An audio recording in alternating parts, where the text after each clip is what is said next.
scheduled meeting of the committee or Community Development Committee for the Metropolitan Council. It is Monday, April 1st, 2024. We're joined by a quorum of the committee. Thank you everyone for being here. And the first item on our agenda is approval of the agenda. And if no objection, no changes suggested, I'll consider that approved. We have an agenda. Next is approval of the minutes of the Community Development Committee for March 18th, 2024. Is there a motion, please? Move approval. Thank you. Thank you. Any discussion, additions, corrections? Hearing none, all in approval, please say aye. Aye. Opposed? That carries. And moving on our agenda, committee members, first is a public hearing. It's item 2024-92. It's the public hearing for the 2024 Annual Public Housing Agency Plan Modification. And as an administrator of the U.S. Department of Housing and Urban Development's Housing Choice Voucher Program, we, the Met Council Housing and Redevelopment Authority, is required to prepare and submit an annual public housing agency plan. Any significant modification to the Public Housing Authority plan is subject to the same requirements as the original plan. The current Public Housing Authority plan was approved by the Council on October 11th, 2023. The subject of this hearing is proposed modification to the Public Housing Authority plan. The modification includes a partial voluntary transfer of public housing units from the Minneapolis Public Housing Authority to the Metro HRA, which can be found in the business item in section B3 of the Public Housing Authority plan. I will now open the public hearing. We welcome public comment. I don't have anyone signed in, correct, Michelle? Registered to speak. So did anyone attend, intending to speak to this item today? Anyone? Anyone? Hearing no one, I will close the public hearing. And public comments can still be submitted. They must be received by 4:30 p.m. on April 5th, 2024. As a reminder, to comment on the annual Public Housing Authority plan modification, members of the public who are listening may provide comment in the following ways. You can write to the council at 390 Robert Street North, St. Paul, Minnesota 55101. You can fax at 651-602-1313. You can email comments to the council at terri.smith, that's TERRI.smith, SMITH, at metc.state.mn.us, or you can record a comment on the public line comment 651-602-1500, or TTY is 651-291-0904. At the close of the public comment process, our staff will prepare a summary of public comments. The Met Council will have an opportunity to review those comments prior to our action on the Public Housing Authority plan. We will now resume the remainder of our meeting agenda. We will move on to our consent item. It is a comprehensive plan amendment for the city of Plymouth. Is there a motion to approve? So moved. Thank you. Is there a second? Second. Thank you, council members. Discussion on the motion? Discussion. Hearing none, all in approval, please say aye. Aye. Aye. Opposed? That carries. We'll move into our non-consent business items. The first is 2024-93. It's amend the project budget for a transit-oriented development grant for the St. Paul Keystone Community Services. And Sam Johnson is here to present. Welcome, Mr. Johnson.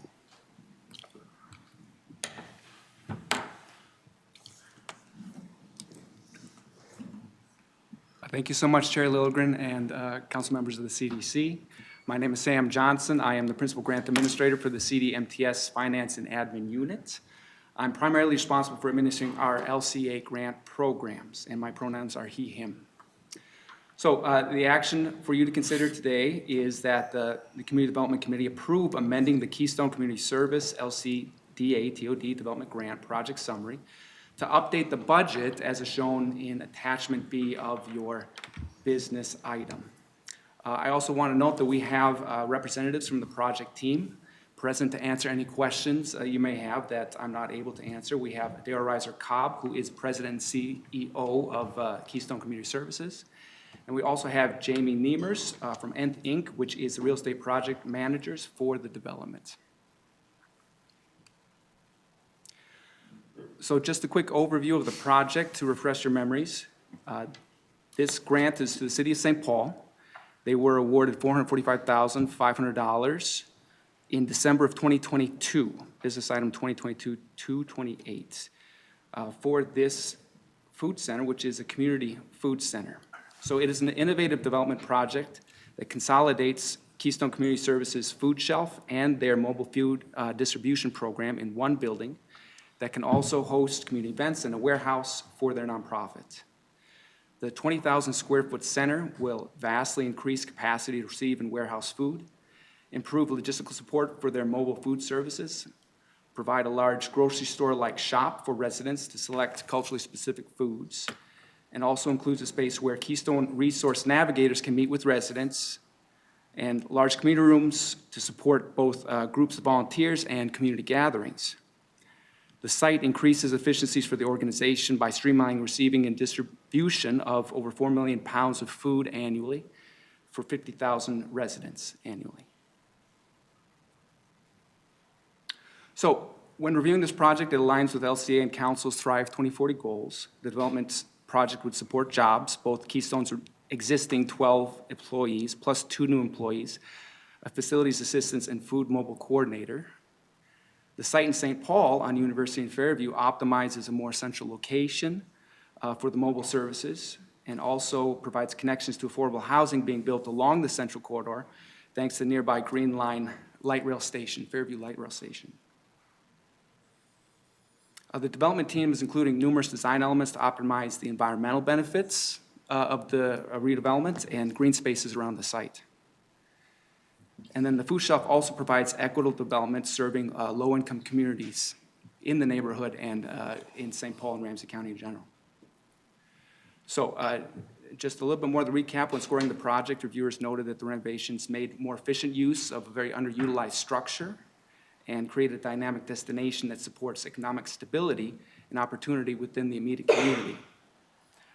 Reviewers also noted that the project was recipient of a $100,000 pre-development grant from the council as well, which was used to support planning, feasibility analysis, design, and community engagement for the project before we got into the development phase.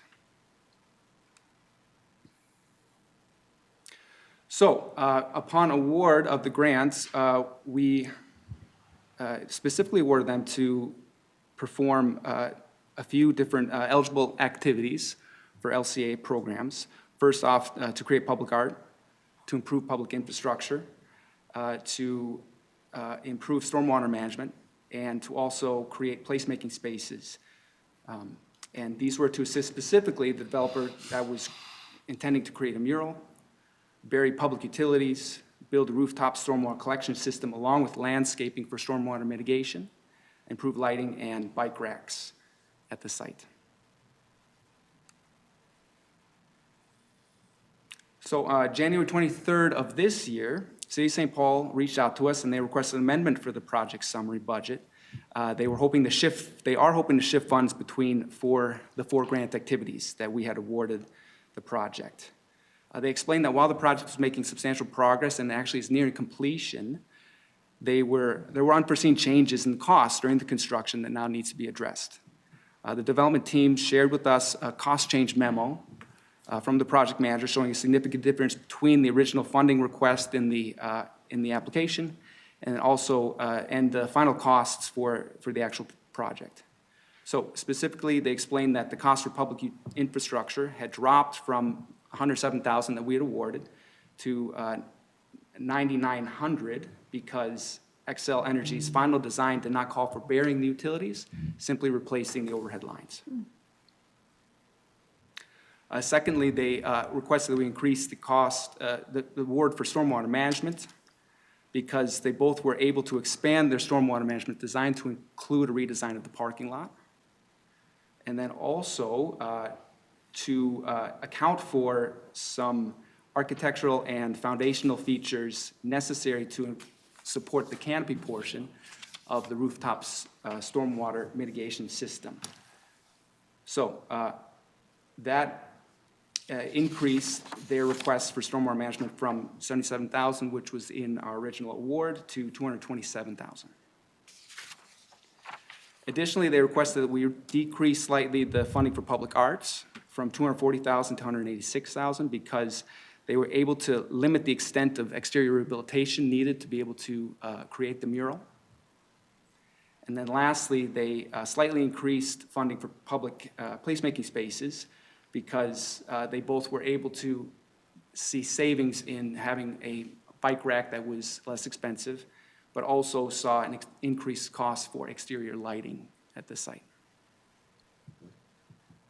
When LCA staff reviewed the request, we saw that the project was progressing. There were no changes to the scope of the project or its deliverables, and all the grant funded activities were still being completed. But we do need to bring it before you because the total shift in funding between the line items constituted $150,000 between the four, which is a 33% change from the original budget. And council staff requires any shift above 20% to be approved by the CDC. So therefore, Mr. Chair, Community Development Committee members, we ask that you approve amending the Keystone Community Services LCDA TOD grants project summary to shift $150,254 between grant funded activities as shown in attachment B of your business item and reflected in the slide below. And with that, any questions? Thank you, Mr. Johnson, for your work on this one presentation. I remember this proposed community food center when we first made the award back in December of 2022, and it's a really magnificent project, so congratulations on your project, for sure. Questions on that report?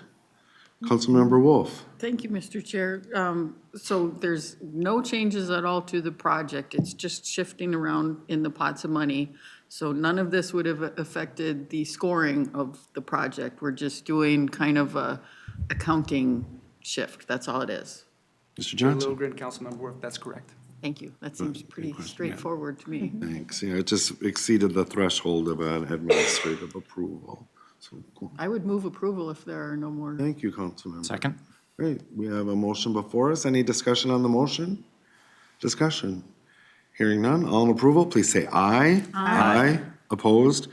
That carries. Thank you. Mr. Johnson, you're here for the next item as well, 2024-94. It's to amend a project budget for a Livable Communities Demonstration Account grant to Minneapolis, the LOMA. Mr. Johnson. Is it LOMA or is it LOMA? I'm not sure. Okay. I hear LOMA often. So All right, we'll say it's LOMA. So, thank you, Chair Littlegren. I am still Sam Johnson, Principal Grants Administrator. The action before you today, again, is to approve amending the project summary for the LOMA, as shown in attachment B of your business item. So, just some quick background on this project. It is a Livable Communities Pre-Development Grant, and we actually just awarded it in June of 2023. It is intended to be an affordable housing and mixed-use project in Minneapolis on Nicollet and 32nd. The project is in pre-development, but is envisioned to include 62 units of affordable housing for folks with incomes between 36 and 60% area median income.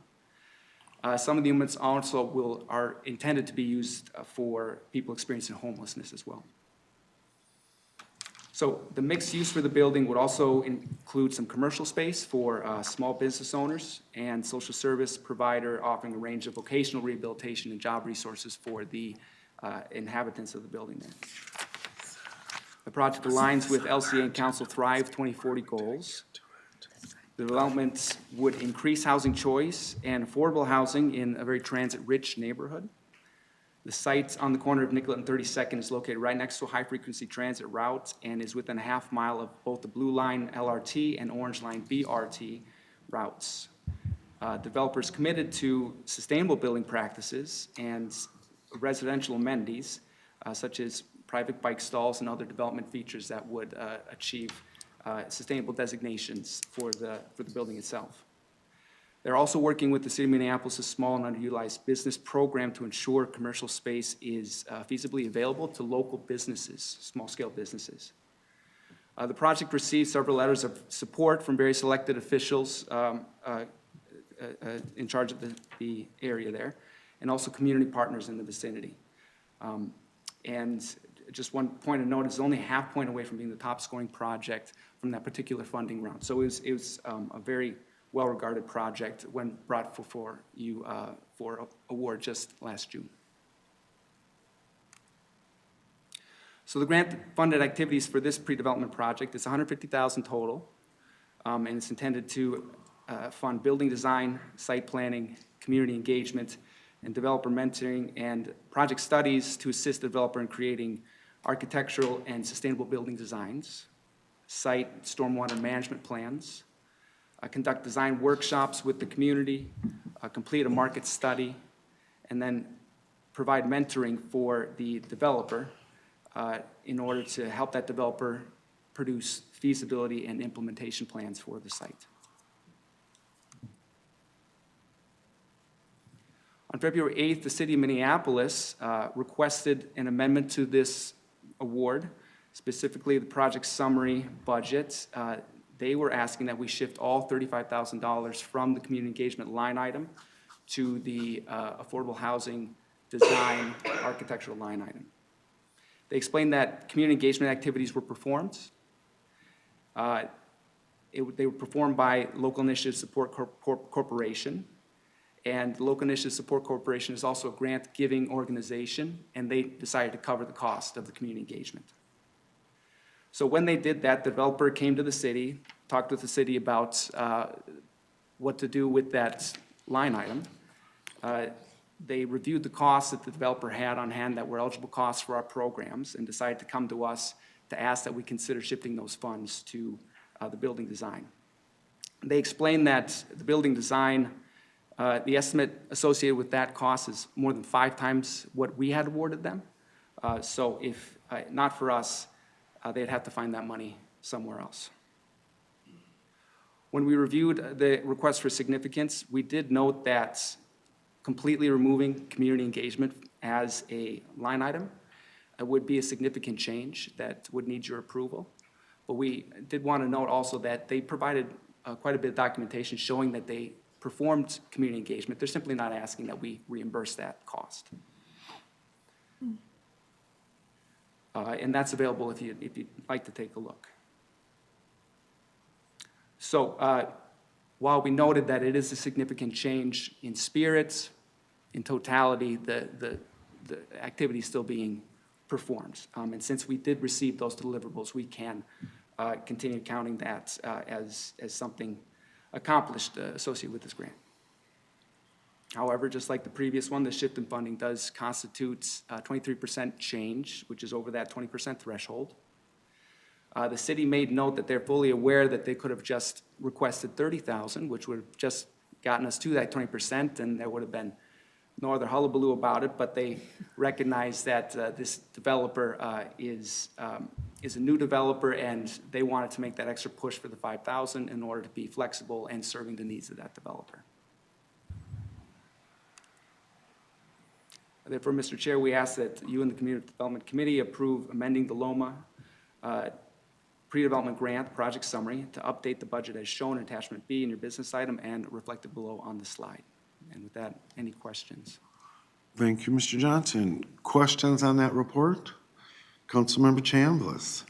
Thank you for the presentation, and I am interested in getting information since they've offered to provide on community engagement. I think it's really cool that one, they did that, and that it also included the community benefits agreement.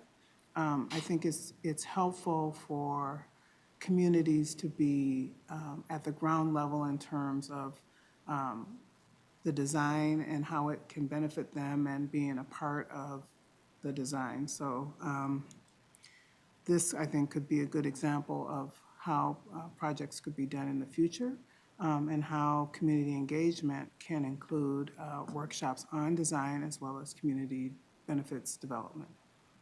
Great, thank you. Excellent point. Cool. And just knowing this community, this is in the Lindale neighborhood, right? And it's an area where residents are deeply engaged in their community. So it doesn't surprise me that they're sort of in the forefront of community engagement and community benefits. So very cool. Great. Councilmember Champs, did you want to move approval? Sure, I'll move approval, for Thank sure. you. Is there a second? I'll second. Thank you, Councilmember. Any discussion on the motion? Discussion. Hearing none, all in approval, please say aye. Aye. Opposed? That carries. Thank you, Mr. Johnson, for your work. Thank you, Master. Yeah. Then we'll move on to our information items, and we have two tonight, and we're moving along at a very good clip, so hopefully we'll be able to have some fulsome conversation. The first was on an earlier agenda, and we couldn't get to it. We ran out of time, so thank you, Mr. Mullin, Mr. Phan, for your patience in coming back. And as we do this 2050 work, this committee has under our purview sort of three areas of comprehensive planning, right? We have land use, parks, and housing. And so we have a lot to get through, and so I'm glad we have time today to move through this presentation and provide you any guidance or discussion that would be useful to you as well. So welcome, Mr. Phan, Mr. Mullin. Thanks, Chair Lilligren and council members. Again, I'm Emmett Mullin. I'm the Parks Manager. And my colleague, Phan, and I will be going through probably 15 or 20-minute presentation tonight with the idea that we'll reserve the rest of the time for questions and discussion. That's the aspiration. Our main focus today will be on the parks draft policies and actions. So I know you've been seeing that in other systems. These draft policies and actions are really built on the 2040 Parks Policy Plan, which is a really good foundation on which to build. And we have evolved these policies and actions forward with a lot of targeted engagement, engagement with council members, engagement with our 10 regional park implementing agencies, and also with our Metropolitan Parks and Open Space Commission, who we've been meeting with monthly on this topic. As you mentioned, we were supposed to present at the March 18th CDC meeting, and we were not able to do that, ran out of time. So we really we didn't want to go back and present that where we were then. We really we put all the content from that presentation into the information item, so apologies that it was a little dense. But so today what we're presenting is really the front edge of our planning work. So we will share this with you right now, and then next month, I think at your second meeting, we'll be back with our 60% draft plan. So exciting. One of my takeaways from mentioning that is just that we'll be back. Like we don't need to cover everything in excruciating detail tonight because there's a lot of content. So here's our brief outline for tonight, organized into 5 sections. We'll start with the draft regional parks and trails objectives. You've seen those before, so we'll be quick. Next, we'll share our learnings from a recent half-day workshop that we met with the regional park implementing agencies and shared out our draft policies and actions. Got a lot of feedback, good feedback. Then we'll move to the heart of the presentation, which is the draft policies and actions. Finally, we'll share a proposal to create a new Parks and Trails Planning Handbook. So that's a desire to make the regional parks and trails policy at a more strategic level and pull out a lot of the contextual information and requirements and put them into a planning handbook like local planning assistance has. And then we'll have time for questions, advice, and your discussion. So keep it moving. So here are our draft Parks and Trails objectives. Pretty straightforward. We have 5 objectives. As you see, foster equity and belonging, take care of what we have. That's the infrastructure one. Protect and restore, really focused on the natural system side. Adapt and mitigate, which is around climate change. And then finally, meet future needs. So here now, we wanted to talk just for a minute about what we learned at the recent workshop with our park agency, our park agencies. So there are 5 parts, or we organize this into 5 parts that are really parts of the draft plan.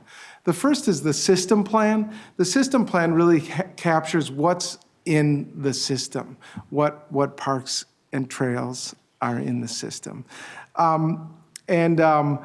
The agencies wanted to make sure we covered how the regional system nests into Minnesota's broader outdoor recreation landscape. This is a point that sometimes you folks have made, that you really want to differentiate it from the local systems as well as the state system. So they wanted to make sure that that came through clearly, because they weren't seeing it at the meeting we were at. And then secondly, around the system plan, the group expressed support for the idea of a natural resource corridor classification. They said, well, maybe that this could include public and private lands. The long and short of it is, I think it's a really good idea, but I don't think we're there yet. So I think that this is something that we would like to take on, but maybe put it in a work plan so that during the implementation period, our first 4 years, that we take this up and get into it when we have more time to dig into what it would actually look like. Climate and natural systems sections. This is 2 sections, 2 policy areas. One, obviously, the climate adaptation and mitigation, and the second is around natural systems. I wanted to start with natural systems policy. This was built on the former siting and acquisition chapter in the 2040 plan. We're proposing backing that up and making that an action, and then really focusing on protecting the natural systems of the plan. It resonated well with the agencies. The one thing that they mentioned is that they didn't see acquisition of recreation lands as clearly as they would like in this policy, so they say make sure that comes through. There was also some interest in making sure that the restoration efforts come through clearly. Around the climate policy within this sort of dual area, there was a desire to better understand what actions Met Councils will have primary responsibility for, and that we just need to delineate more clearly who has the lead in the different actions, because the climate one is really one of the newest sections in our policy plan. The finance policy, this was, we are in the middle of a work group effort right now with the park agencies where we're developing recommendations. So this one was sort of, again, in the early to mid stages of recommendations of being developed. So they are a little less focused on, and they're earlier, and the team really hasn't started thinking about the chapter, the finance chapter rewrite. They're more focused on the strategic funding challenge for the regional park system, which frankly, a portion of that does have to do with our policy plan and changes to do with that. But then there's also just a desire to maybe think about the council's budgeting process and legislative process, and think about how we can work maybe differently in those areas. The work group has made considerable progress, and we'll share that with you in a few minutes. A few big takeaways are that agencies do recognize that they can't have everything, that they can't have $100 million, maybe just $10 million. That was a joke. But if we were successful in prioritizing an increase in regional funding to the regional park system, one thing that they said was that they'd really like to put that into the operations and maintenance funding. You've heard this before, but there's a state commitment that says the state will fund the system at the 40% level, and then the small print says unless we decide to fund it less. Well, historically, they've funded it at 9%. Agencies has been funding it at 91% historically. They're wondering, is this an area that the council could get involved in? Mr. Mullin, if we could stop for a question. Sure. Excuse me. Councilmember Wolf. I just wanted to expand upon that. We actually did get up to 17% under the Pawlenty administration, but it's been trickling down, and it's at 9 now. Hopefully it won't go lower than that, but it's getting farther away from the goal rather than closer. Thank you, Councilmember. Observation. You might have noticed I looked over to you while he was presenting, because I figured you'd want to make that point, and it's a good one to be made, so thank you. Mr. Mullin? Oh, thank you, Chair. Additionally, they mentioned that the equity grant program remains a strong priority for them, and that, you know, if we could consider increasing support for it, more money, that would be great. Finally, there was a recommendation around considering the council's match of state funds above the statutory requirement. Statutorily, it's like we match it 3 parts state money to 2 parts region money. Maybe we could consider to increase that to 1-to-1. This is just this meeting. We're going to talk more specifically about what's in the plan in a second. So the Parks Planning Handbook, we presented this idea to the park agencies. Generally speaking, they're like, yeah, we support that idea. Sounds good. The idea that we'd pull out the contextual, detailed requirements and criteria and put it in a planning handbook, that's great. But they did say they wanted a visual to understand, because they're like, well, don't we have an administrative guide now too? So how do these 3 things relate? And they said, create a visual or something for us to better understand that. So we said, got it. We haven't done it yet, but we're talking about it. So first step. So now I'm transitioning over to Kevin to walk through the draft Parks and Trails policies and actions. And I'll just say to you, as you can see, it's going to be a lot. And please know that today we want to introduce you to this proposal at sort of a strategic level with the idea that we'll be back within the next month with our 60% plan. We are also working through this with the Metropolitan Parks and Open Space Commission monthly. So, Kevin. Thank you, Emmett. Man, welcome. So as Emmett had mentioned, a lot of this will be at a high level, just in an interest of time and the fact that there is a lot of dense content in the next few slides. But I do want to invite you to look at figures 2 through 8 in the information item, to read it at your own leisure, or just look at the PowerPoint slides on your tablets as well. So as Emmett mentioned, the next few slides will be going through our proposed draft policies and actions for the Regional Parks Policy Plan. We'll be taking it by each different policy section within the policy plan. And to kind of orient you to the slides, the top box will discuss the proposed policy language, while the bottom box will have all of the draft actions that are proposed to be within a certain chapter. So within section 2, this involves the system plan. And in the existing 2040 Regional Parks Policy Plan, there actually aren't any current policies or actions, so all of this content is new and proposed. But looking at it from a substantial point of view, a lot of this content already exists. We're just simply elevating it to the action level. And a lot of it revolves around updating data, research, and mapping to ensure that the system, the Regional Parks and Trails system, is accurate and up to date during the 4-year update processes. The next section is climate and natural systems, and this is broken into 2 policies. We'll cover the first one in this slide, but they are broken into a climate policy and a natural systems policy. This is where the existing siting and acquisition chapter exists, and as Emmett had mentioned previously, we worked on leveling and reframing the siting and acquisition policy and strategies to fit under the natural systems policy and to have associated actions underneath. So the first 3 actions are mostly modified or existing strategies from the existing 2040 Regional Parks Policy Plan, while a lot of the other proposed actions are newly created and drafted for this iteration. The Natural Systems Policy reads, identify, protect, restore, and maintain lands with high-quality natural features, access to water, and/or restoration potential as part of the Regional Parks and Trails system.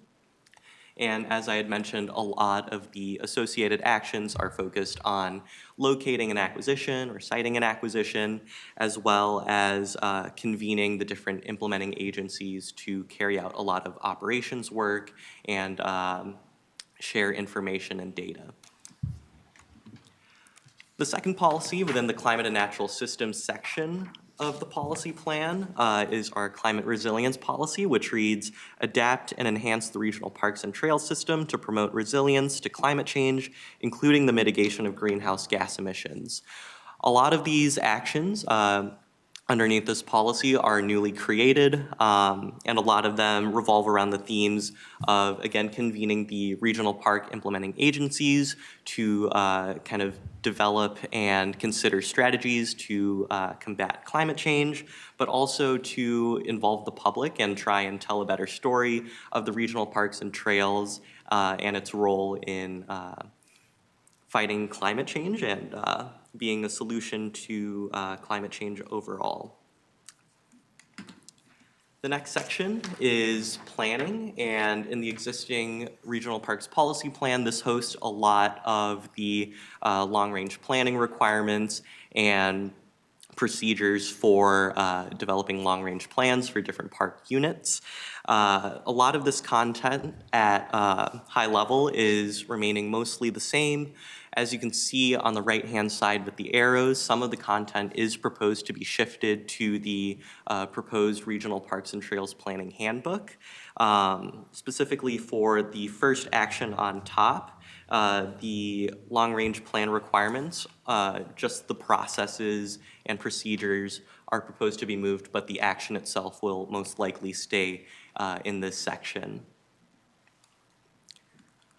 Moving on into section 5, this is system protection, which involves a lot of utility planning, a comprehensive plan reviews, and just like in section 4 under planning, a lot of the requirements will remain mostly the same with some proposed content shifts down into either the Parks and Trails Grant Administration Guide or into the Parks and Trails Planning Handbook. And then next up, we have section 6, which is recreation facilities and programming. A lot of this content has been modified. The first few actions are either newly created or modified in one way or another, and the only existing one that hasn't been modified too much so far is the last action regarding the Regional Bicycle Transportation Network. But this section, this policy reads, foster a sense of belonging by providing a wide spectrum of leisure and play opportunities while balancing the needs of people, places, and the natural world. And a lot of these actions involve connecting a lot of the public through equity programming or by connecting people through partnerships with different organizations or just overall reassessing how we look at recreation and play in the regional parks and trail system. Now I will hand it back to Emmett to kind of go through the finance aspects and the planning handbook. Thank you. Thanks, Kevin. Here is section 7, finance. As I said earlier, the strategic funding work group is in the process of developing recommendations, not quite done yet, both around a new policy and actions, but also around how we more strategically fund the regional park system. At one point, I just wanted to make that I hope was clear, is there's a lot of underwriting actions and work, probably shouldn't use the word actions, a lot of underwriting work that must precede many of the changes we're suggesting here before they could be implemented. For instance, like if we decided that funding operations and maintenance would be a good idea, this is just an example. I don't think you can fund operations and maintenance with regional bond dollars because that's capital and not operating. And so we would need to get a law passed around a concept known as PAYGO, which takes general taxation revenue and makes it, eligible for use in the regional system. So the new draft finance policy was just really boiled down and simplified into a more straightforward statement of administer state and regional funding to the 10 regional park implementing agencies in support of the regional parks and trails system. The new draft finance, there are 5 proposed actions in this section, and I'm just going to walk through each of them because I think they're important. As I've mentioned before, the first one is around strengthening equitable use through the implementation of the equity grant program, possibly increasing the council's funding for this program, which again isn't a policy plan initiative. That would be a budgeting initiative. But that's one of the things they're talking about. We have a program, as you know, the Park and Trail Acquisition Opportunity Fund program. There is discussion of increasing the annual amount each agency could receive. So the cap, right now they're limited to $1.7 million per fund we have. We've got the Parks and Trails Legacy Fund and the Environment and Natural Resources Trust Fund. There's a proposal that maybe we increase that. There's also, as I've said earlier, a recommendation to explore increasing the council match, the statutory match of 3-2 to something maybe akin to 1-1. There is a statement that's sort of just a high-level commitment that we will actively support the agencies as they seek other funding, federal funding, other state programs. The Parks Bonding Program. The Parks Bonding Program, the fund distribution formula resides in the Parks policy. So if that's something that we're going to continue, that's certainly something that we want to call out as part of the policy plan to codify the mechanism for how funds are distributed. And then the final one, as Kevin said, is around, or I guess, this is regional trail corridors that may be used for transit, so it's sort of an active bicycle transportation network. If they receive funding, they must stay in place for at least 10 years, that idea of funding. So I'll go to my next slide. Here is a slide that sort of describes what we're thinking about around the Parks and Trails Planning Handbook. Our director, Lisa, has encouraged us strongly to create this guide. And the idea is it's sort of akin to the local planning handbook, and that it would contain more procedural, contextual language that's currently in the policy plan and move it into that document, making the actual policy plan a more strategic document. This would focus our Parks and Trails policy on objectives, policies, and actions.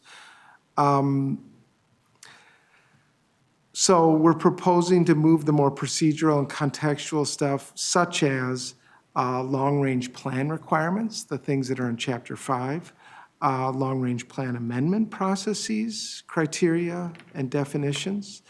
There was also interest in including the requirements for how the handbook will be updated in the policy plan. So just real clarity and transparency about that. Our goal is to bring the Parks Planning Handbook to the council before approval of the 2050 plan so that people are comfortable that this is moving forward in the appropriate order with the policy plan. So that was a lot, but we now have time for questions and advice, and we would be happy to return to any of the content slides that you might have questions about. So thank you, Chair. Thank you, Mr. Mullin, Mr. Phan. And responses to the questions, discussion, Councilmember Wolf. Thank you, Mr. Chair. I have several. So on slide 2, you said the agencies were asking to move towards connecting people and nature versus balancing people and nature, can you explain what the difference is Yeah. there? Thanks, Greg, for getting that back on the television screen, because I think I ran it off. I don't care if you have it on the slide or not, you Yeah, can just answer okay. the question. So it's really subtle, but there's a thought that it's not balancing. They get a sense that like it's conservation or recreation, that it's an either or. And the idea is that's not the type of thinking that they wanted to have illuminated.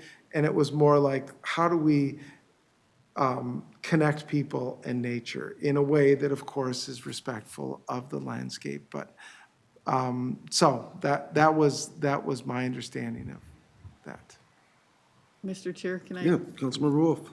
And I understand that, I just want to make sure we don't lose sight of that there are some places where we are protecting areas from development. I mean, that was kind of the whole point of the discussion before, is some of our parks have more active use, some have a mixture, and some have more of the preservation side of thing, and that's an important function as well, that you don't cut down forests to put up random soccer fields and, you know, I just want to not lose sight of that value, because that's important too, recognizing that we do have some great natural resource areas that are valuable because they're large and undeveloped. And having, you know, dirt trails or whatever through there so that people can see them is great, but I don't want to lose those, our bigger park areas. Thank you. What does identify new parks and trails in areas not well-served mean? Does that mean the parts on the map that have big gaps, or does that mean where there's lots of people? Chair, council member, that's a great question, and I think it could mean both. I think initially when I thought about it, it was just about gaps, but maybe that there's some areas that aren't adequately served because of the numbers specifically, or because of the current demand is so high and supply isn't actually meeting needs. So I was thinking of an example that I've heard in Ramsey County, you know, which is one of the denser counties, but the northern part of Ramsey County doesn't have, it's not that well served by our regional trails. So the idea is maybe that would be an area where there's a gap. There's other areas of the region, particularly the second and third tier suburbs, that because of their rapid growth and development at the same time that they just aren't super well served. So maybe there are opportunities. People were saying maybe we could do regional trails in that area, providing some park-like amenities along those regional trails. But that might be one way to bring regional parks and trails benefits to those areas. So good question.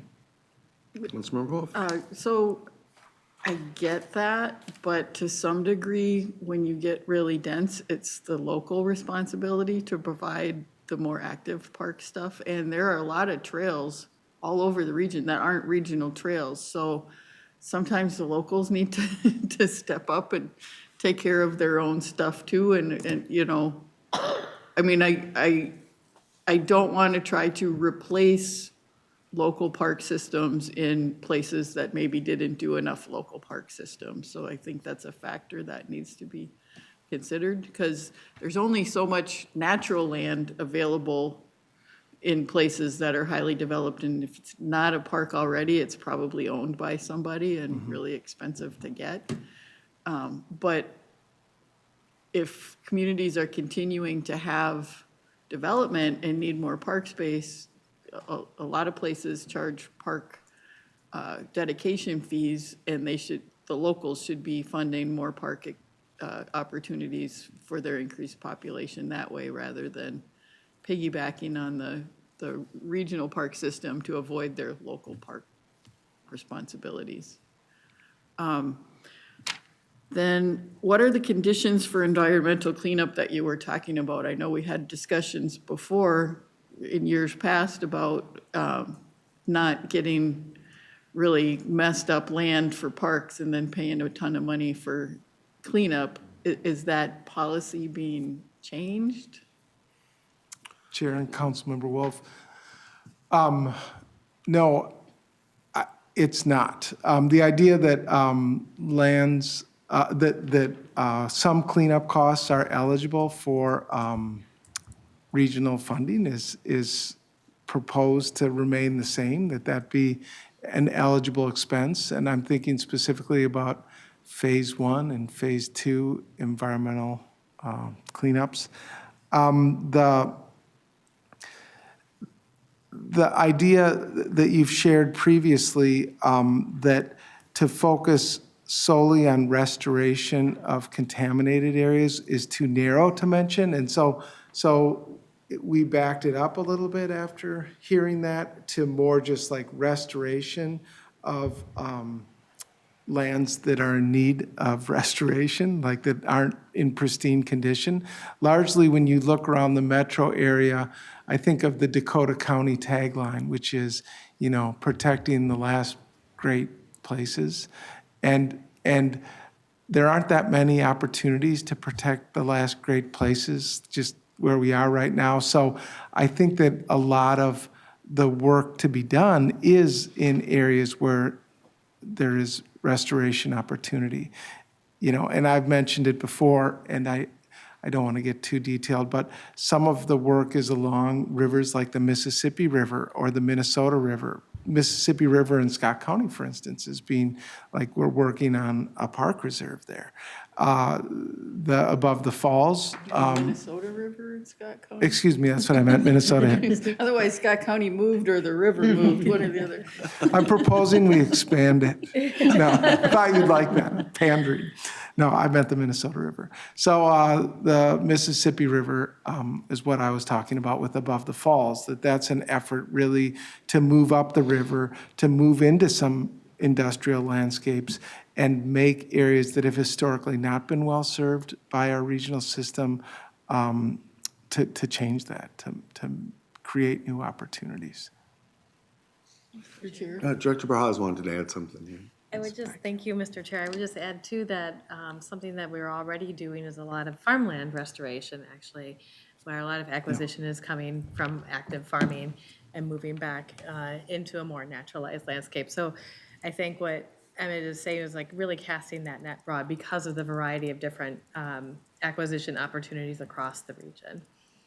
Thank you. Councilmember Wolf? Thank you, Mr. Chair. And as I said the last time that we talked about this, I want to make sure that we're balancing land value and natural value and not trying to turn, a former refinery into a lush, natural place. There may be higher and better uses for that very expensive land. Having something along the river, absolutely. I mean, the work that Minneapolis has been doing to kind of reclaim that little strip along the river is fantastic. I don't want to try to make a, 400-acre regional park along the river because that's really, really expensive, and there are probably higher and better uses for the property. Just to make that clear. That also kind of tags along with your finance stuff about increasing the caps for legacy and ENRTF money. There's a lot of guidelines around ENRTF that it has to really be for natural land, but the legacy money is a lot more flexible, and I'm kind of concerned about increasing the cap on that unless we have good guardrails around what it's actually used for. Like, the discussions we've had before about getting 3, 4, 5, 10-acre parcels along trail areas where the trail goes through it, but we're taking up a whole lot more land. If we're increasing the amount just to buy up a bunch of people's houses for a trail, then I have concerns about being good stewards of the money.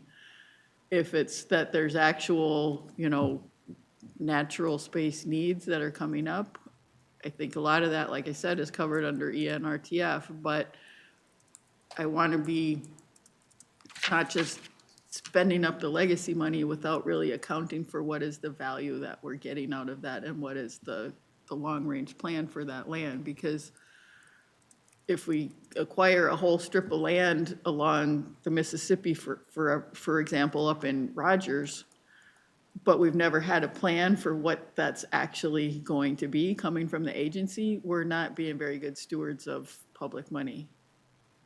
We should have the discussion on what that's actually going to be before just willy-nilly buying up all the land along the river, if that makes sense. Thank you. And then, I have one point here, just to give you a sneak peek of our 60% plan, is your point about that legacy, Parks and Trails legacy money is a little easier to use than the Environment and Natural Resources Trust Fund land. Our most recent appropriation for Environment and Natural Resources Trust Fund land does allow acquisition of lands with restoration potential. Still, if there's structures on the land, we can't use it. But the proposal potentially is, this is what we're exploring, is that the cap for legacy, we raise it from 1.7 to 2 million. And the cap for Environment and Natural Resources Trust Fund, we'd raise it from 1.7 to 3 million. So, so it does reflect exactly your concern. that's in there, but I Oh, still okay. would not want any increase on the legacy side unless I see some proof that we're having some teeth on what we're willing to spend it on. Okay. And then the planning handbook stuff, so we've already gone through taking some detailed stuff out and putting it into the administrative guide, is it called? And then we're gonna have now another moving things out, which is fine. It makes it a lot easier to make changes if you need to, but I wanna not lose sight of what some of the rules that are in there, because if it never comes before us and you're making all kinds of changes that we don't know about, I just don't wanna, some of the stuff in there is not just policy level, the definitions of what a different kind of parks are and stuff. If you're changing that, I want to know. I don't, just because you're putting it in a handbook doesn't mean that suddenly everything can change without us knowing about it. Thank you, Councilmember. Yeah, for on Councilmember page, Chambliss. I'm sorry, on page 11, under the draft action for finance, where I just want clarification that regional trail corridors may be used for transit in the future, but it has to remain a regional trail for at least 10 years. Can you give me a little bit of background on what that is? Is that to slow the process down if it's going to impact a regional trail, or what is the thinking behind that? Mr. Chair Mullin. and council members, great question. This is a strategy that's been in for a while, and the idea is particularly around regional linking trails, so trails along roads.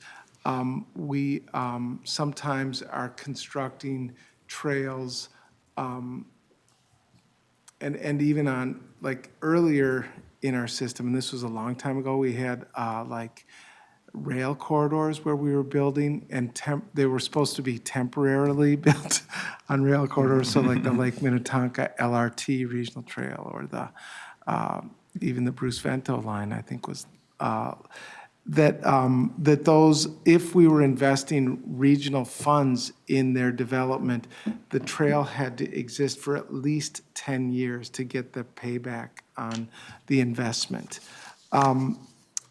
As we've seen, these trails have been around for a lot longer than that. The other notion is some linking trails are constructed with investment in what I'll call an alternative alignment. So they couldn't get the main alignment, and they have no, short-term likelihood of getting the that corridor acquired. So they'll just say, well, we'll take the easy way now, with the idea that if we invest in it, it has to persist for at least 10 years. Usually it's a lot longer than that, when there might be opportunity to get like a better route because of land use changes in the future. That was a lot, Councilmember Chambliss. Thank you. Okay, thank you. I have one more. Oh, I just, back to regional trails that, I mean, our regional trails go all over the place. Sometimes they intersect with local and sometimes they don't. I know in Brooklyn Park, there was some regional trail connections in the North Mississippi Trail where it really made a huge enhancement to its use and the amenities on the regional trail and made it feel more connected, so you don't have to go around and walk on the street and things like that. So it does make sense to look at every situation and see what the variables are and what the benefits are, because sometimes I think it does make sense. It also, you know, makes sense that if there are funds available and a regional trail goes through a local area, that maybe there be some participation or requirements of that local municipality to make a financial contribution. I think there's a way to make things make sense. If we, I'm not sure if we are doing that now or not, but just wanted to make that comment. Sure. Maybe learn a little bit more later about it. Thank you, Councilmember. Mr. Mullin, did you want to add something?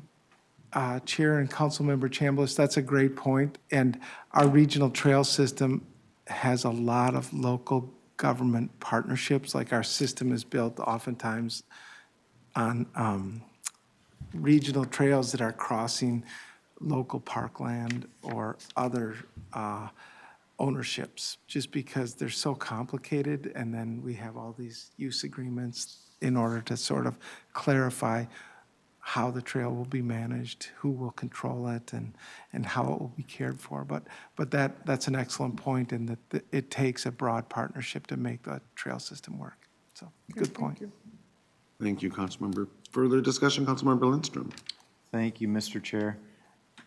One thing I like to see when I go to state parks is how they are using clean energy in their facilities, and they are oftentimes they have things like EV chargers, and they incorporate it into their public education. I see that a lot less at our regional parks. There are some out there with EV charging, and probably some with solar. There are some with solar, but I see it a lot less. And I'm always bummed when I go to a park and I don't see that in any way, shape, or form. So maybe it's through our convening powers or highlighting success stories in the handbook. I'd really like to see that, number one. Or energy efficiency, you know, just like how are they backing up their climate statements or natural system statements through their actions in their own facilities? Through solar, through geothermal, through energy efficiency, through EV charging, especially as more EV bikes are out there. And we want to see them go 5 miles, 10 miles down the road. How sweet would it be to charge up those EV bikes and then head on home? Yeah. So that's number one. Any reaction to that? Chair and Councilmember Lindstrom, great point. We do have opportunities to improve how we show up at the regional system in terms of being part of the climate solution. We have not done a lot of convening conversations around this topic, with the exception of we're really moving forward into these areas. Our Community Development Research Department has hired some climate researchers that are showing up with us, with implementing agencies, to talk about this. The actions that have been defined in this section really came out of those conversations. So we know this is an area both of opportunity for us, but also we know that we need to show up more strongly here. And I think the park agencies are they're very strongly behind that. So thank you for the comment. Fantastic. Councilmember Lindstrom. Couple other follow-ups. We make a point around wastewater, I forget which section it is, about not having any sort of negative impacts with our wastewater facilities, which totally makes sense. You don't want to have a lift station next to the picnic facility, right? That's enough said there. What could go wrong, right? So I totally get that, but at the same time, there might be an opportunity for public education about our wastewater, about the role it plays in our natural systems, keeping our natural systems clean, or the history of wastewater and how that has contributed to not keeping our natural systems clean 100 years ago. So I was thinking about that, and then I was thinking about just, sometimes we have water testing facilities in our parks. And I know I come across them sometimes kind of randomly, and they're kind of hidden. And maybe that's on purpose, because you don't want them vandalized or monkeyed with in some way. But maybe there's opportunities for public education. I mean, I'm sure all of us sometimes go to places, or like you're along the Mississippi River and you see some box with some antenna on top of it, and you're like, that looks like some scientific something is happening there. I have no idea what it is. I'm sure it's important. But like, how cool would it be if there was a sign there that said, what's going on here and why is it important? So that's another thing. But then, like, thinking about, it may have been our last committee meeting where we were talking about North Oaks and how they're the kind of at the start of protecting the St. Paul water, which then it goes from North Oaks down through Vadnais Snail Lake Regional Park. To St. Paul Water, which is in Roseville, and other places, I'm sure. But like public education at Vadnais Snail Lake about how this is, and it may already be there and I just missed it, but like how Vadnais Snail Lake is providing such a great public service for the East Metro region for potable water. What a great opportunity. So like just building that into the plan about public education. Mr. Chair, Councilmember Lindstrom, I do hear a lot about that as we have been engaging with our regional park implementing agencies. Is how do we get the message out? Essentially, one of the big things that agency staff are hoping to recognize or elevate in this iteration of the regional parks policy plan is how do we tell our narrative better? How do we portray the parks and trails in a better light? Because I think a lot of them have mentioned that historically we haven't been as strong as presenting that information to the public. And this time around, we're hoping to really incorporate the things that you have kind of mentioned is, how do we interact with different natural systems? What's our role in climate change? How do we pose ourselves as a potential solution in terms of carbon sequestration? Some of the actions listed in the climate section kind of talks about convening implementing agencies to increase the public's awareness overall, and hopefully we're hoping to dive into further details as we release the 60% plan in the future as to what those examples mean specifically. Some others have mentioned, as you have mentioned, water quality and quantity and how we deal with that. But then there's also the idea of also just coordinating to help provide accurate information. One of the examples that some implementing agency staff had mentioned as we were engaging on the topic of climate was how a lot of folks in the public felt that prescribed burns or controlled burns felt counterintuitive to climate change, when in reality it provides a lot of nutrition and nutrients to the ground and helps sequester carbon in the long term. So how do we provide that accurate information? Thank you. Thank you, Mr. Phan. Councilmember Lindstrom? I'm good, thanks.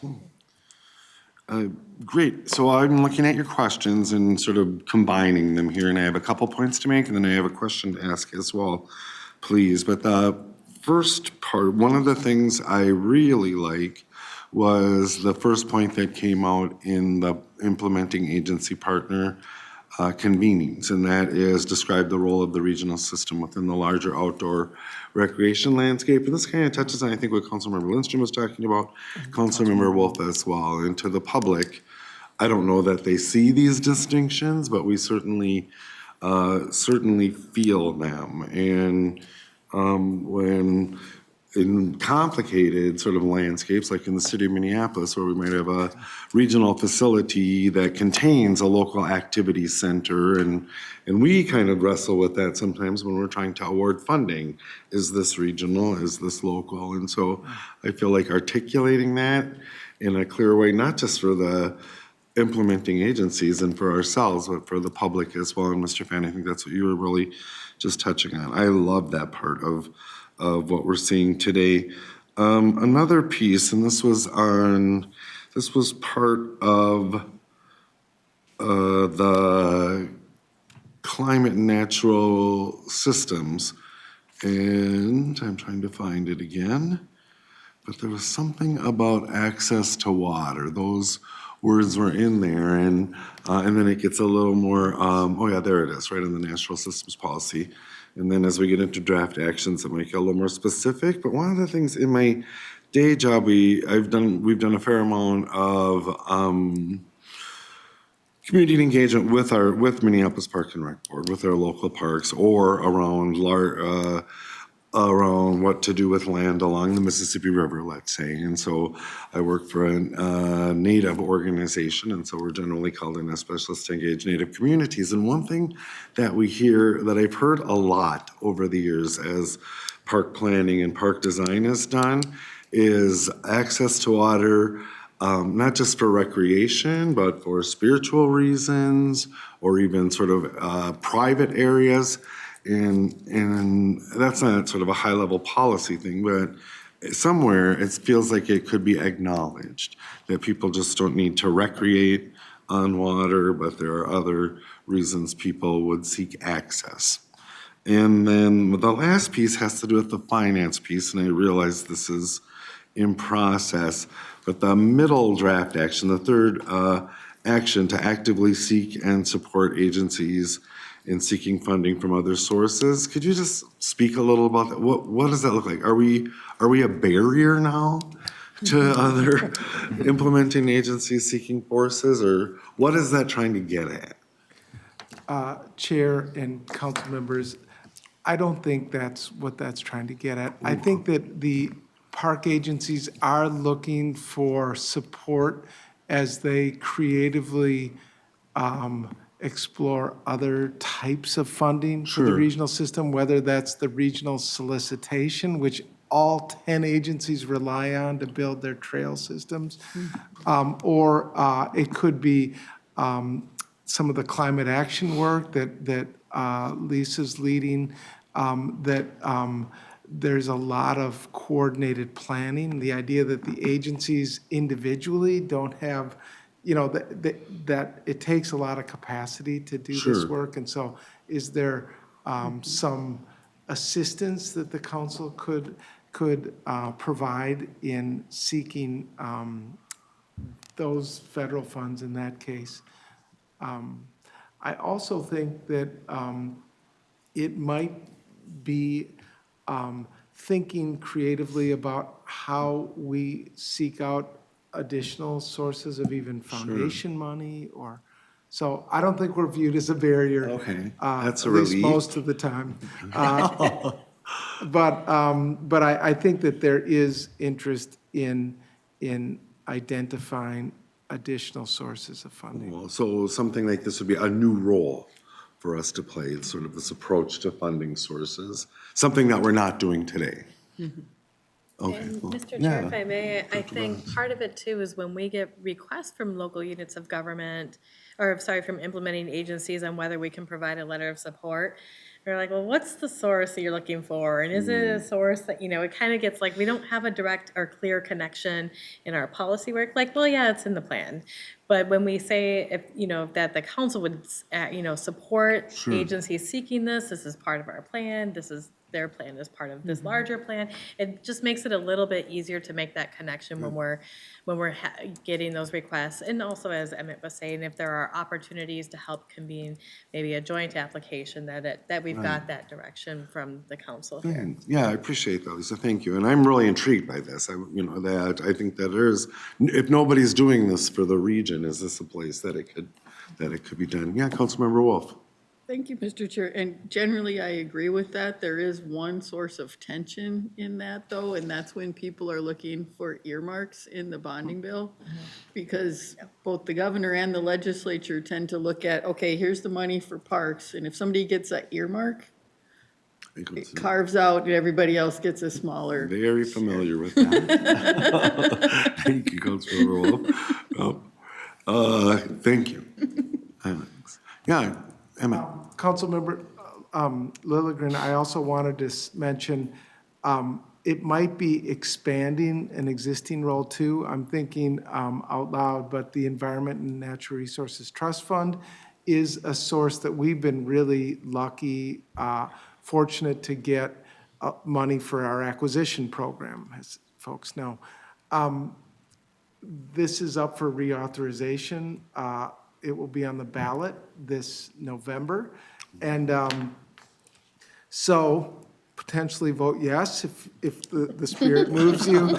But seriously, this could be a source of funding for regional parks, whether it's like, they like to fund research around like climate change. There's opportunities for a joint effort. Like we're currently talking with a number of the park agencies, including Three Rivers, which has a lot of natural resources staff, and they're interested in getting some help in this area, but also in providing some help. So I'm really excited what that partnership could look like and what it might result in. So thanks for your question. Thank you, thanks. Anything else on this? We'll move into our next item. So, Mr. Mullin, Mr. Phan, thanks very much for coming here. Yeah, I'm sorry, Councilmember Carter. One final question, also in the finance area. In the parks bonding, I didn't hear whether or not that was a different formula, or is that just support for maintaining a formula of 70% population and 30% visits? Mr. Mullin. Mr. Chair, Councilmember Carter, it is maintaining the existing formula. Okay. I think it's 70% land area, 30% non-local visits. Okay, it actually says population. Oh, yeah, that's what it is. 70% It's population, Okay, sorry. Gotcha. That's all right. I should really know these things, but Got it. thank you. Thank you. Again, thanks very much. Thank you, committee members, for engaging in the discussion. We will move on to our final information item and invite Ms. Torres up. And it's the draft 2050 land use objectives and actions. And this is our second time around on these first three objectives we're trying to get to, which were 1, 3, and 6. We got through objective 1 at our last committee meeting, and we want to make sure that we have time to have fulsome conversations around these objectives. Today, we're hoping to get through objectives 3 and 6. We'll see where the discussion takes us, but we appreciate your support, Ms. Torres, while we go through these. So I will turn it over to you, Ms. Torres. Thank you so much, Chair and committee members. It's good to be in front of you again. As Chair Lilligren said, this is a continuation of our previous conversation from the last CDC meeting. I did cut it down to just cover the 2 objectives that we didn't get through at the last meeting. And I felt bad at the last meeting, so I told Emmett to go ahead and take whatever time he needed.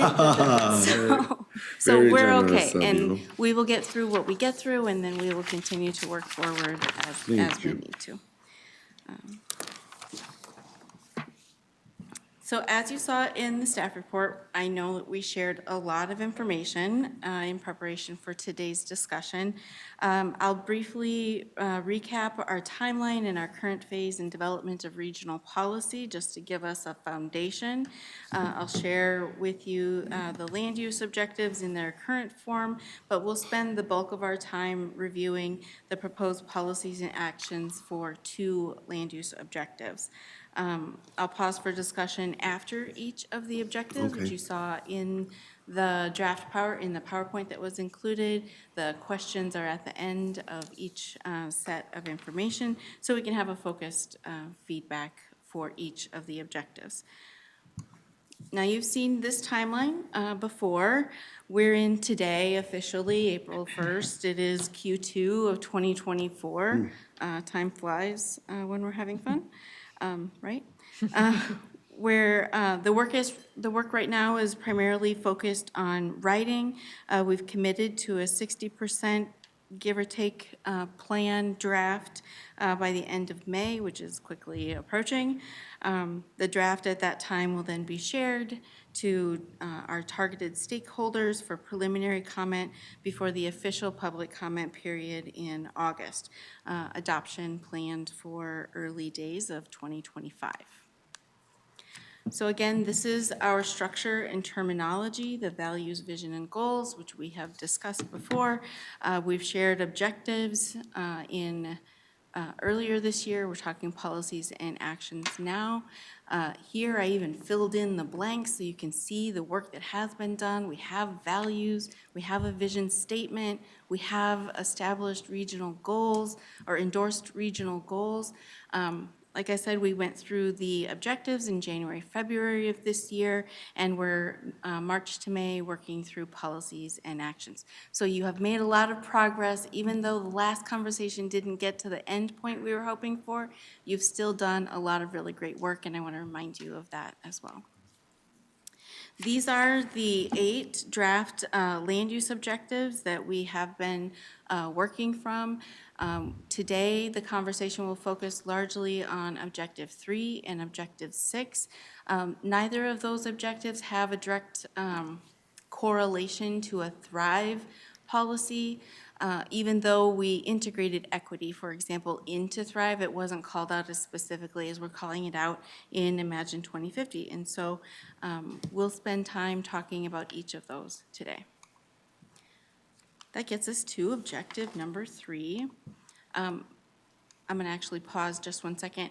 And since the last time that we were here, we have had a Land Use Advisory Committee meeting, and I want to let you know we had a fulsome discussion. We got through all 3 of those objectives that we meant to get through here. It was great. Thank you for the whoop whoop from Councilmember Wolf. And I would say overwhelmingly, the conversation was very positive. It was very, constructive. They had really great feedback. They had a lot of really interesting things to say. It was clear that they really dug in and read through the materials. They had some great suggestions, and we haven't integrated that into the presentation for today's materials, but we will do that over time as we continue to have many kind of overlapping and ongoing conversations. I do try and say this is an iterative process, and we're in that iterative phase, and it takes a lot of iterations to get through the iterative process. So that being said, let's talk about objectives. Thanks, Councilmember Wolf, for your representation. on the Land Use Yes, Advisory. and for her encouragement, because I appreciated the whoop, whoop. So with that, objective 3 is establish vibrant, inclusive, connected, and safe communities for people to live in. There are 7 policies drafted currently in this. I'll go through this slide and the next slide, and then I'll pause for discussion. The first policy is prioritize planning practices that support mixed-use development, walkable neighborhoods, and easy access to public transportation. The policies and actions, or the actions built within that policy, really relate to the human scale experience, a lot related to parking requirements and form-based codes, things that the council will encourage local governments to do in their planning practice. It gets to a holistic infrastructure design review process and efforts like complete streets and some other design elements. Policy 2, plan and maintain public spaces for community gatherings. One of the biggest things that we have heard from our engagement efforts is that need for social connection and that need for cultural connection in public spaces for community gathering. And so that really gets to placemaking initiatives. And of course, when you're making places free and accessible helps, gathering spaces that have water access, restrooms, transit, as well as parking, and culturally significant design elements to make all members of the community feel welcome and included. This can also include recommendations, encouragement for things like public art installations. The third policy is to prioritize and plan for creation and preservation of green public spaces in urban areas. Urban areas being all places where there's currently development. So urban doesn't speak to a specific population, high density or anything like that. It speaks to our downtowns and rural centers and in suburban areas and in the urban core. It gets to neighborhood scale public open spaces, underutilized land being used for green infrastructure as well as buildings, underutilized buildings, preservation and integration of green spaces in development, and community-based urban agriculture initiatives as well, and supportive roles that the council can play in those efforts. Policy 4, center community engagement in the planning process to build community trust and ownership. Utilize public and private partnerships to implement projects to enhance context-sensitive design and foster community identity, and support long-term affordability and stability of gentrifying neighborhoods. Policy 5 gets to something that's specifically outlined in statute, which is the protection of historic and cultural assets. So identifying those assets, protecting them, preserving them, and creating policies around them. One of the things that we have heard from community is the need to adopt culturally expansive historic preservation ordinances and practices. Local governments are really good at the kind of historic preservation that's very familiar, the historic register of, National Historic Register of places. I know that I got that name wrong, sorry. They were in the wrong order, those words. But some of that effort can be really Eurocentric, and yet there is a long history of the indigenous people living here, and it's not always visible in our communities. There are many other cultures and communities that have come to the Twin Cities, and we still need to see more and more spaces that reflect that diversity of this great region where you're inclusive of all communities. And so just thinking about that historic context in a more culturally expansive way.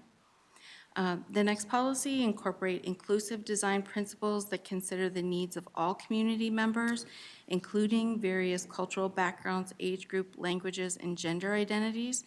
Thinking about developments that would fully meet the needs of people with disabilities. The ADA gets at minimum requirements, but what does the community actually asking for? What do they actually need in order to enjoy those public spaces? Collaborating with educational institutions and promoting programs like Safe Routes to School and other things. In Policy 7, integrate sustainable water management strategies into the design of vibrant public spaces. Really thinking about incorporating water conservation practices such as wastewater and stormwater reuse, and low-impact development practices when designing public spaces. And so I apologize with one thing that I forgot to change in the format of the PowerPoint presentation. I want to be clear that the gradations of those colors on the slides for the policies, the dark and the light, has no significance whatsoever as to ranking of priority or categorization. It is there just simply because the template had it in there. So, but I did get feedback that we should fix that, and we'll do that in future presentations. So with that quick review of those 7 policies and actions, just want to pause for any questions that you might have, thinking about the approaches that I've shared with you, the policies, are they going in the right direction? Do you have any initial concerns or thoughts to provide feedback for the policies? And are there any current approaches that maybe shouldn't be carried forward? Thank you, Mr. I have in queue Councilmembers Carter and then Lindstrom. Councilmember Carter. You know, one thing that jumped out at me, and I don't know if it should have, but as we look at the values that we're talking about here, vibrancy and inclusiveness, connectedness, safe communities, I was looking specifically at policy number 2 regarding public community gathering spaces and missing lighting as an element. Okay. No. And I realize, you know, we're talking about land use, but it seems like that's an amenity that could often be needed. And here also, I am losing it. I'm not sure what form-based codes in policy number 1 refers to. Could you please remind me? Chair and council member, sorry, that is planning jargon, and we will take that out.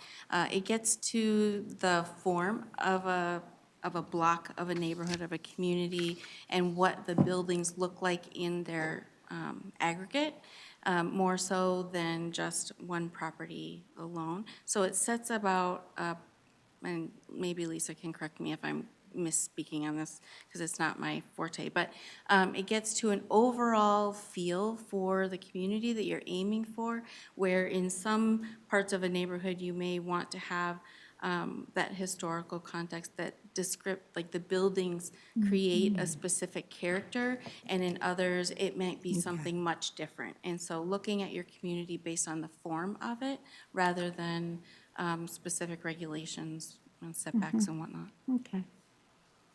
Thank you. Lisa, did you want to add anything? Or? No? Nope. Cool. All right. Oh, yeah. Good job. Form follows function, I don't know, you know? Take that out. I can do that. Thank you very much. Thank you. Well, and I'm just going to editorialize briefly before going on here. But we had this conversation about compact, right? Compact development. And this almost seems like a way of making it more appropriate to each community. I didn't know that was planning jargon, so thanks for explaining that. I wasn't sure what it meant, but yeah, I feel like there's something there that, the form of a community. Yeah, thanks. Anything else, Councilmember Carter? Or? No, thank you. Okay, Councilmember Lindstrom. Thank you. Policy 1, crime prevention through environmental design. And in the background material, you reference a document. I forget what it's called. Maybe it's called crime prevention through environmental design. How about that? So. Wow. I believe so. But I'm curious to know what is, like, I have an idea what that might be, but could you kind of flesh that out a little bit? Ms. Torres. Chair and committee members, I may not be able to provide that for you. I either ask Raya, who is the author of this, to come up and share that, or Lisa to share.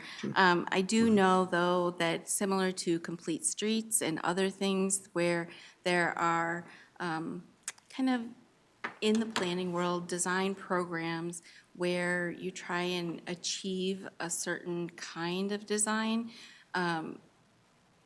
it provides a set of a structure in which to do that. So taking into consideration crime as you're thinking about environmental design is the best that I could Could be probably lighting. describe Art. to you.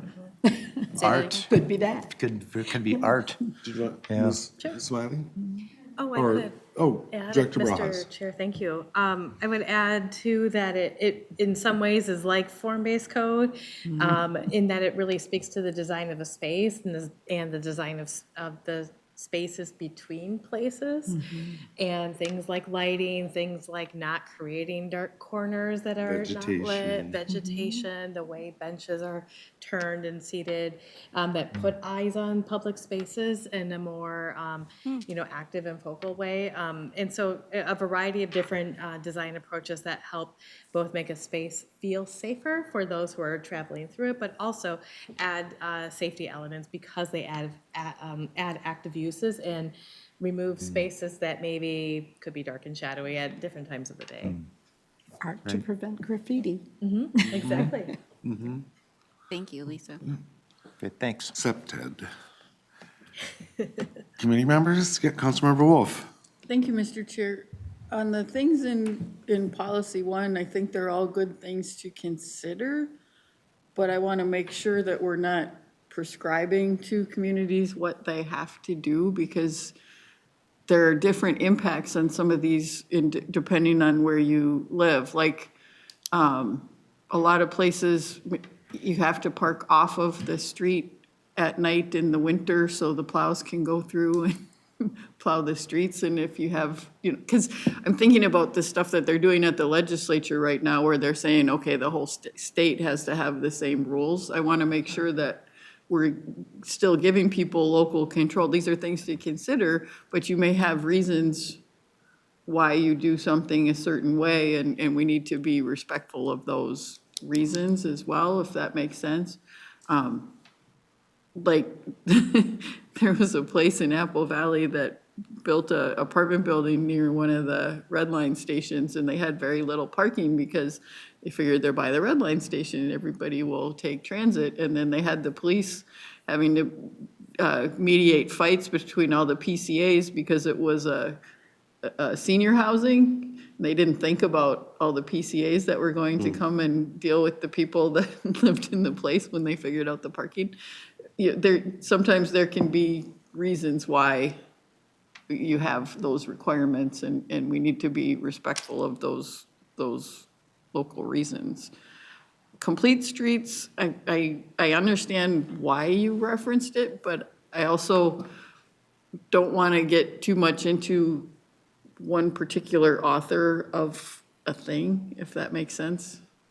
I mean, I like the idea of looking at all of the users, but once again, communities have to come up with their own way of doing things. Like my neighborhood, there are sidewalks there's trails on the big roads that everybody, like Cedar is in my backyard.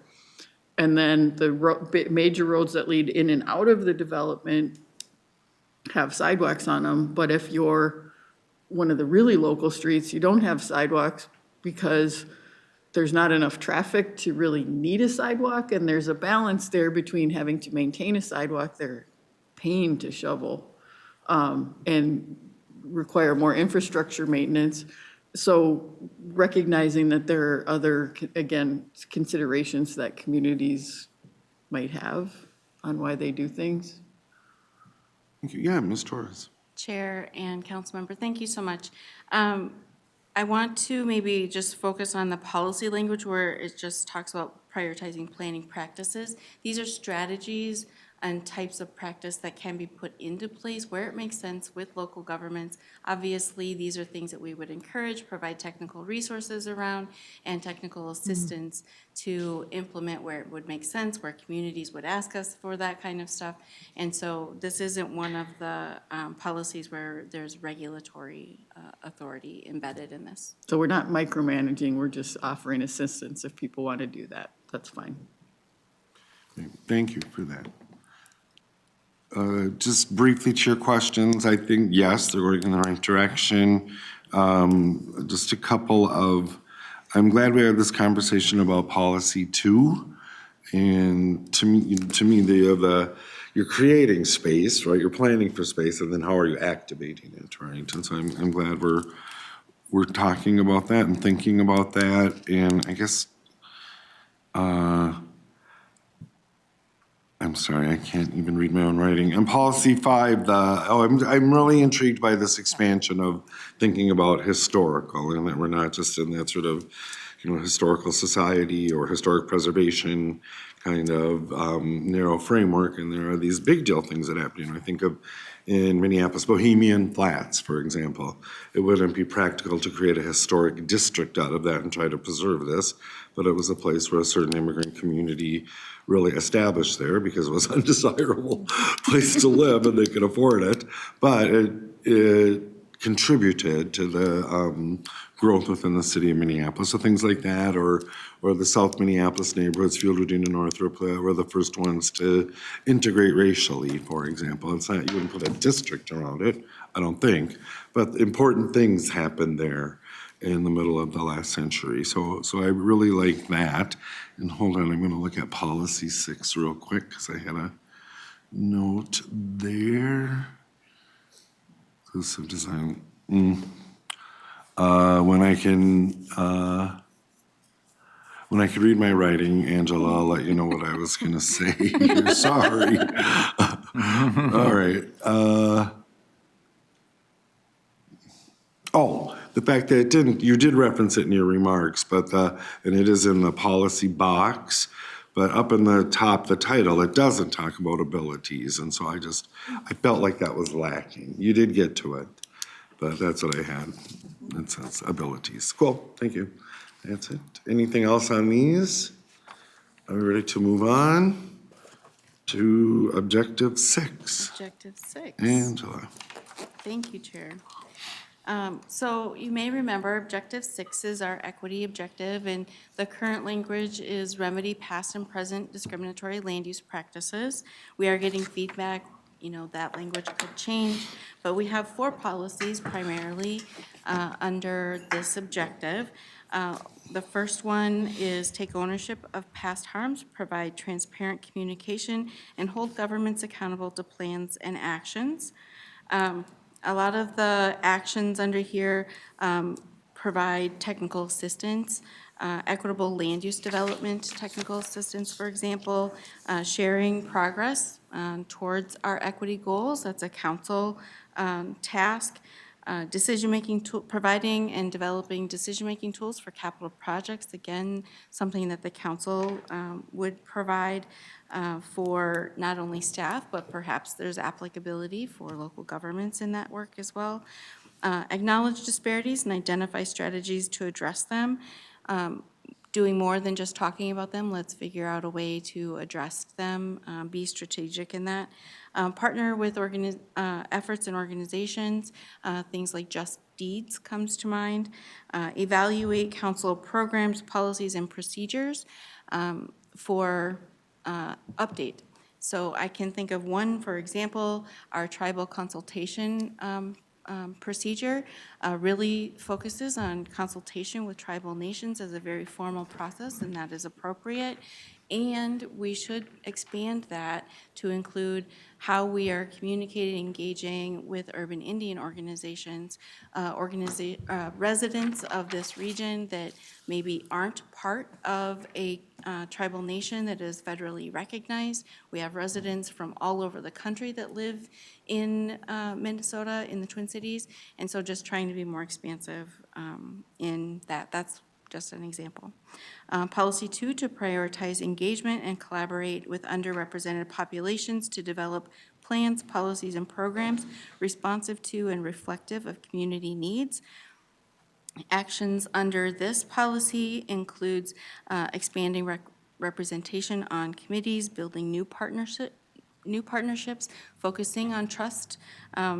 I was at a conference this last week it was an equity summit actually, and they talked a lot about moving at the speed of trust and really working on those trust building measures.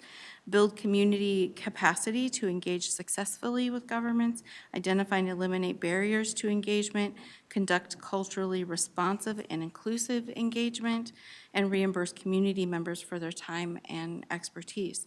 Some of these may be internal council process and procedures or practices that we do.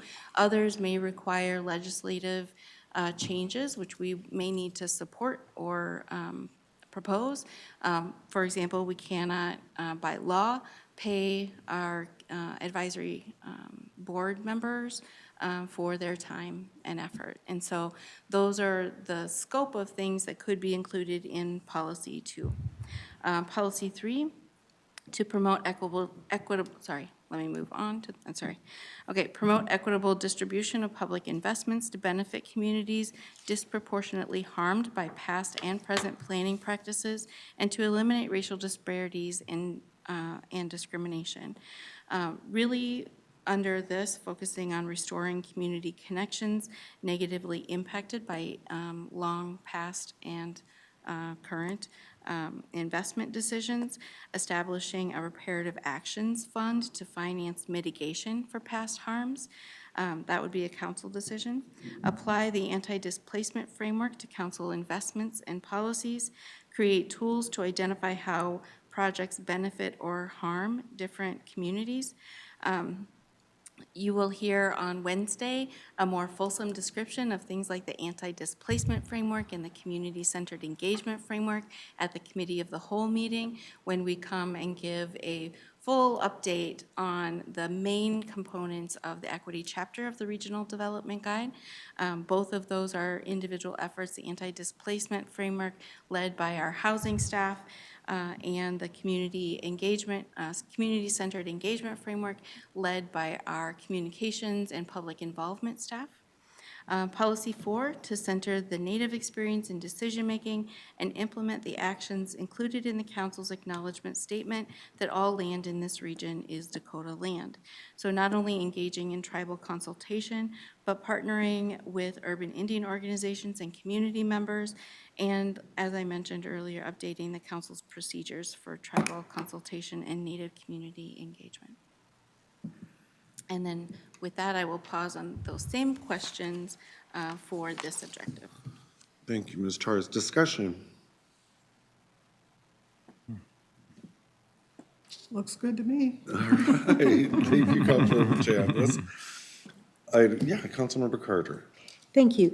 There is one thing in policy number 1, acknowledgement of disparities and identifying strategies to address them as one of the bullets. And I just cannot help but to also mention that as we acknowledge disparities and think about those strategies for addressing them, we also need to unpack practices and past strategies that have caused disparities, that have led to them. And I wonder if there's any space here. It may be simply assumed that it's there, but, and I think you probably think through it, but it doesn't state it. That we're acknowledging the disparities is good, but we really do need to unpack that there are causes, there are reasons, and there are practices and strategies that we have used in the past that have either caused or led to those disparities. Thank you. Great point, Councilmember. Happy to be more explicit. Thank you, Councilmember. Acknowledgement is one thing, right? Yeah. What are you gonna do about it, or what's under that? It's kind of like land acknowledgements, you can acknowledge, but what's next? Yeah, Councilmember Wolf. Thank you, Mr. Chair. Is this about what council has done or the general community has done? The disparities piece? The ownership of past harms and all of that for policy 1, is that council harms or everybody harms? Chair, Torres. and thank you for the question, Councilmember Wolf. I think it's both. The council, as a government agency, is part and parcel of the disparities of the cause of the disparities that we see that are just pervasive in this region. Local governments have a part to play in that as well. It's historic. It is very hard to change as well. We wouldn't be, requiring or mandating anything. However, maybe within the council, our own actions and how we show up and the things that we say, and local governments should know how the agency will be represented as we come in the room to have these conversations.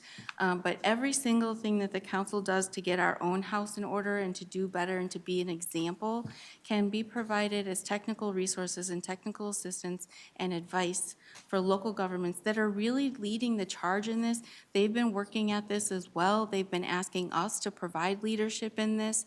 And not only can we learn from them, but we can take and we can have those resources more widely available to all of the other local governments that are just coming into that work, that are growing in that work, that need to do that work.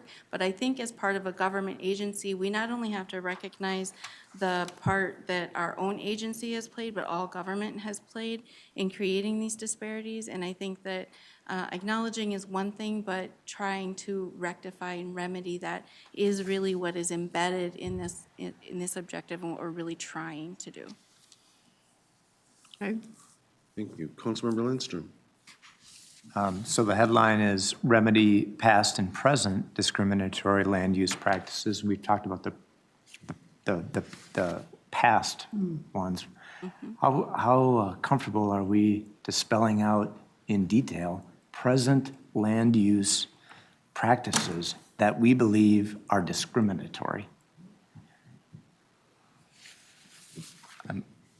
Maybe that's a kind of a group. You are comfortable, yeah. Yeah, I mean, are we talking, we're talking, let's spell that out. Are we talking we're talking zoning that limits density?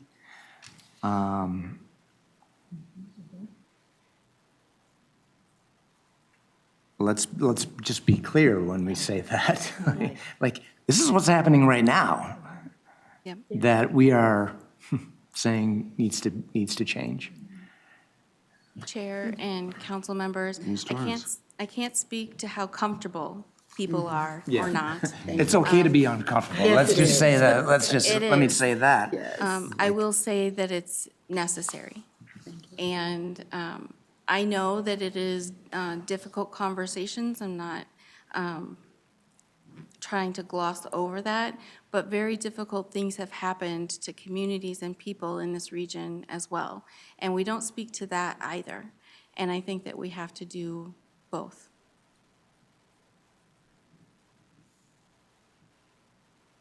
Mr. Chair. Yeah, Director Bras. Just to follow up, Councilmember Lindstrom, I'm just looking at some of our language in our written document, not on the presentation slides, because we have more context in the staff report that accompanies.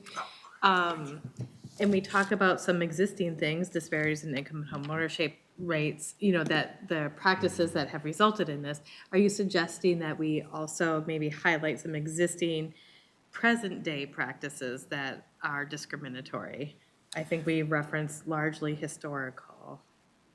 Either highlight present discriminatory land use practices or highlight practices that are aiming to eliminate barriers, or both. Yeah. And I see Councilmembers Wolf and Chambliss.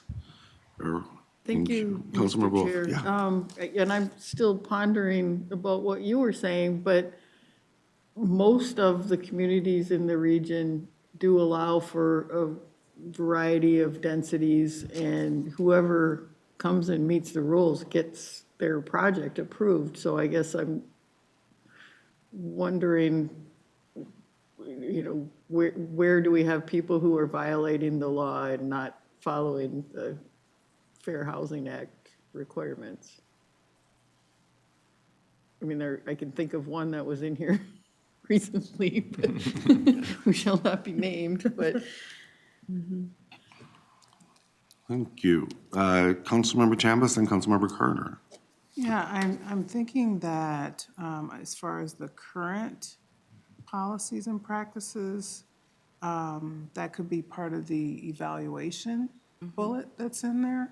So when we're doing our evaluation, are we evaluating the past and the current? And always looking at that, because I think a lot of times that's the part that, we're good at doing the strategies and the goals and putting the actions, but the evaluation piece can be so valuable in identifying where we have gaps how big are the gaps, what's happening now, what got us to where we are now, those kind of things. I think that if we can include that in our regional planning, that will be very helpful. Thank you, Councilmember. Councilmember Carter. Thank you. I just wanted to also point out that as we look at these two areas that we're talking about today, the first goal of establishing vibrant, inclusive, connected, and safe communities for people to live in, it really does give us an example or, a scenario as we look at the second that we were looking at, which was remedy past and present discriminatory land use practices. We want both to be true. And so as we examine what we're doing today, having that kind of assessment of how we reach our goals is really very important. So we want to hold both of those. I'm just thinking that reminds me in this discussion today that it isn't impossible to do both. And there are things that would guide us in one direction or another. So we just need to make sure that we have those kinds of assessments available to us. Thank you, Councilmember Wolf. Thank you, Mr. Chair. I think we need to acknowledge the places that are doing well. That's a good idea. Because we had that presentation on home ownership gap months ago. I don't remember exactly what meeting it was in. And it was really gloom and doom. And then they had the interactive data that you could dig through. And when I was digging through the data, there's places where things are not this far apart. They're much better. But there was nothing that acknowledged places that are doing well and aren't discriminating. And I feel like maybe sometimes we miss the point in trying to look for all of the bad. And I also fear that some of it is out of our control because a lot of it is local government decisions, especially around safety. We have no say what the local governments do as far as their safety work, and some of them are in disagreement about what safety even means. I mean, you look at all of the consternation recently around Hennepin County attorney and who gets charged and who doesn't and all of that. We have no say whatsoever in any of that, but it's having big impacts on people's lives. Great. Any members? Councilmember Lindstrom. Oh, go, Councilmember Lindstrom. Going back to the vibrant discussion, you may be familiar with a sign that used to hang in, well, it's a well-known sign. It used to hang in the city hall of my city. It's called How to Build Community.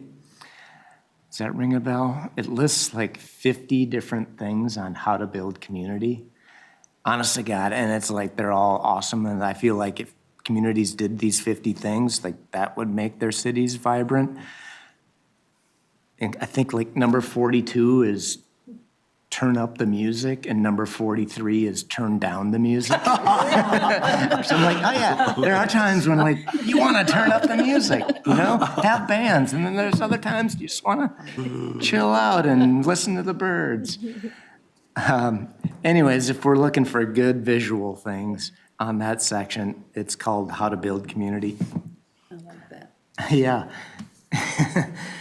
And the other thing that I'm impressed with, I think at some point we're talking about data, and I saw that the city of Minneapolis did partner with the Minneapolis Fed to put up a dashboard on a lot of these different things that we're talking about. So maybe that's something we could replicate for the region. I printed it out, and it looks terrible when I printed it out, but here are some of the things that it talks about all handed around. Cool. Thank you. And Councilman Minister, I want to thank you for kind of getting our focus in on what remedying past and present discriminatory land use practices might mean.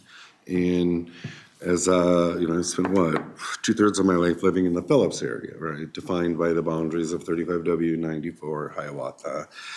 There's heavy industry within that area that is violating law and poisoning the community. And so these were past decisions that were made that are still very present within the communities today. So I think this is an interesting place without being we're not prescribing someone's zoning, but you can't deny that infrastructure investments or the siting of businesses has damaged some communities more than others. And so I'm looking forward to seeing that developed further. Yeah, Councilmember Lindstrom. I was just going to say, sometimes I feel like it's so easy to blame the planners or the policymakers of 100 years ago about redlining. Right. You know, like, what are people going to say about us 20 years from now, 50 years from now? Like, why did these people let this keep going on and not do anything about it? No. That's where the remnant, or the siting of a major garbage incinerator in the middle of a urban community, for example, right? I get you. Cool. Ms. Torres, anything else for us? We got through 2 of them. We got through everything that I needed to get through today, so I appreciate everyone's focus and conversation. We'll be coordinating with the other policy areas. I mentioned the 60% draft release, so that is everything, all the conversations that you're participating in, whether it's an EJ framework conversation in the climate working group, or whether it is something for the RDG working group. All of those are conversations are in preparation for this 60% draft plan. We're all trying to write furiously to respond to your feedback, as well as the feedback of all of our stakeholders. We'll continue doing that language revision, really trying to balance feedback, though, with the underrepresented communities stakeholder engagement that we have been undergoing to ensure that all voices are heard equitably. With that, though, I will say thank you again. I understand it's 6 o'clock, so. Thank you very much, If you Mr. have any questions, please let me know. To you and the teams that you're representing here. Much appreciated. Committee members, anything else? All right, seeing no further business before this committee, we're adjourned. I love your point.